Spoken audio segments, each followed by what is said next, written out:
morning and welcome to Rose Red Homestead Micro Moment Monday, where today we're going to share with you something that we think is really exciting. Many of you will recognize this particular book because I have shown it and referred to it dozens, if not hundreds of times over the past 5 years since we've been doing these videos. This is the USDA Complete Guide to Home Canning. And it is the tested recipes, the source for a lot of things that we have done and will continue to do on our videos. This is So Easy to Preserve by the University of Georgia Extension. And the University of Georgia Extension has been a leader in food preservation for years, along with other aspects of homesteading and that type of thing.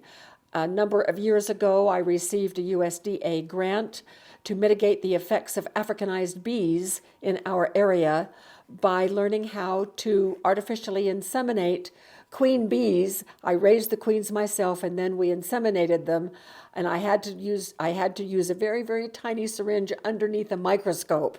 It was really a lot of fun, but I needed special training on that, so guess where I went? University of Georgia, because that's where they had a center for teaching people how to do that.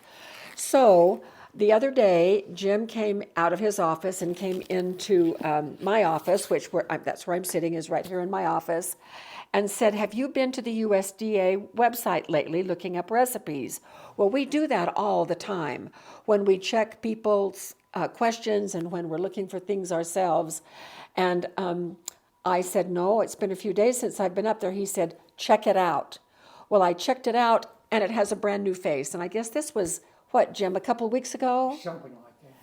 And I'm so excited about this and wanted to share it with you just as soon as we could work a micro moment into our video schedule. And so what has happened is the University of Georgia is now the face of the USDA National Center for Home Food Preservation. And they have completely redone the USDA website, and I'm going to show that to you because it is fantastic. So Jim is going to come around. We're going to take a look at my computer, and I'll show you how to get there and what it looks like. We're sitting here at my computer. I have a very wide monitor, and this right here is a sheet that I pull over all of my electronics when I'm not sitting here. We live on a dirt road and the dust is terrible. So that's what you're seeing here. So just disregard that. This right here is the internet picture, and this is my screensaver. So we're going to be focused right here. So the URL for this is, and I'm going to put the URL right up here. You can put it here. This is a Google page. You can do search right here, or you can search right here, and I usually do the one up on top. And I'm going to put in NCHFP for National Center for Home Food Preservation .UGA for University of Georgia .edu for a university. And then here it is. This is a beautiful, beautiful page, and the way it is organized. This is National Center for Home Food Preservation, University of Georgia. So they have a top menu right here. The first one is Preserve By, and that drop-down menu gives us several options. Canning, jams and jellies, pickling, fermenting, freezing, drying, curing and smoking, and storing. This menu is also down. We have these 8 options that were the same in the upper menu. So if we selected canning, that brings us to the index for canning right here. General information, fruits and fruit products, tomatoes and tomato products, canning salsa, nuts and nut products, vegetables and vegetable products, preparing and canning poultry, red meats, and seafood. So what if we wanted to see if we can can, salmon? So let's go here. This brings up another menu, whole list of things. Right here is fish, pint jars, USDA. So here we go. Now this is the old USDA recipe that has a new face. They have cleaned up the language. They've made it easier to understand.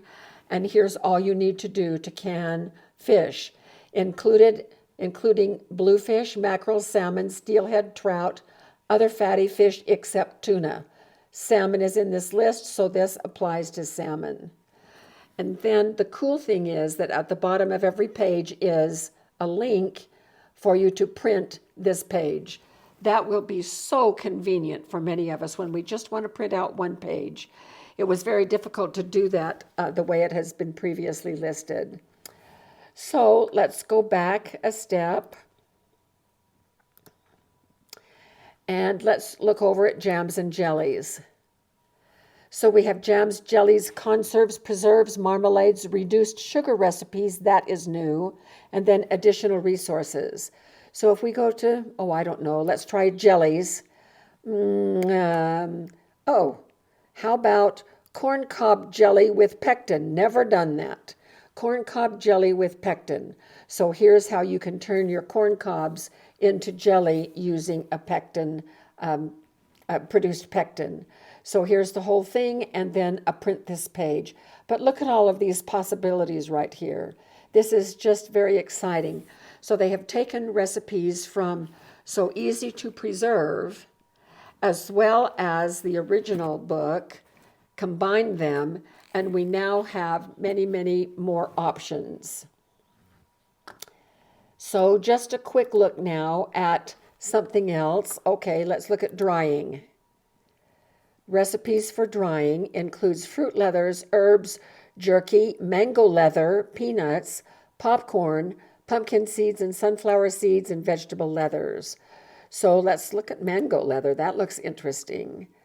So with mango leather, here's the recipe, here's the procedure, and some notes. If not using an electric dehydrator, then there are other options.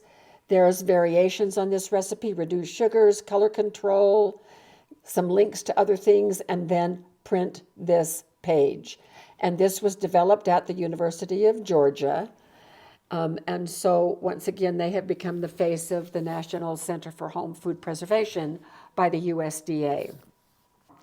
I hope you are as excited about this as we are. This is really wonderful to have it reorganized in a way that has better accessibility, more variety, and now it's at our fingertips and we can just quickly print any recipe that we would like to. I think this new source will be extraordinarily advantageous, not just to all of us, but specifically for people who are just learning to can for the very first time and are still on the early part of the learning curve, which sometimes can seem a little bit overwhelming. We're here to help. We're going to be doing more videos. We'll be referring to this often, printing out recipes ourselves and making videos out of them. So hope you use this. Hope you're as thrilled as we are for this. And thank you so much for being with us and for sharing our information with everyone you know that might also be very interested in our three themes, which are food security, emergency preparedness, and self-reliance. So see you very soon with more videos.